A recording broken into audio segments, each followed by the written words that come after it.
Er þetta krefjandi leikur á morgun eða?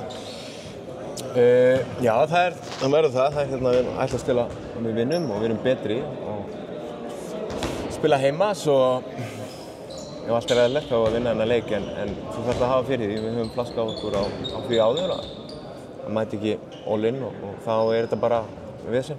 Það er ekkert að ganga neinu vísu þó að það hafi nú oftar en ekki unnist leikirnir í höllinni. Nei, það er líka bara heima höfum við oft mætt líka, alveg á tánum. Og samanskapi, það er ekki margir landsliðsstaðir sem við fáum saman sem lið með leikmenn og þjálfarar, svo við höfum að nýta tíma vel. Eitthvað sem að þurfa að leggja sérstaklega áherslu á frá fyrir leiknum, ykkur ekki? Til bóta?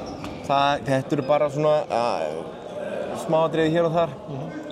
Og kannski ef að sletta í consistency. Við höfum að halda okkur við það sem við tölum og gera það í 60 mínútur. Og þá erum við ánægðir. Og það tókst náttúrulega vel lengst af í fyrri hálfleik í ytra. Það var losnað aðeins í seinni hálfleik. Já, eins og gengur að gerist. Það er bara skilur, við erum miður ekki komin þangað sem lið að geta verið mætt eins og Danni bara og það bara einhvern veginn rúlar allt. Við erum að elta þetta, að vera hluti á toppnum. Og þá þurfum við að nýta hver tækifæri og bara setja aðeins kröfur á hvorn annan og sem lið að gera þetta vel í 60 mínútur. Og alltaf gaman að spila í höllinni og ná stemningu þar?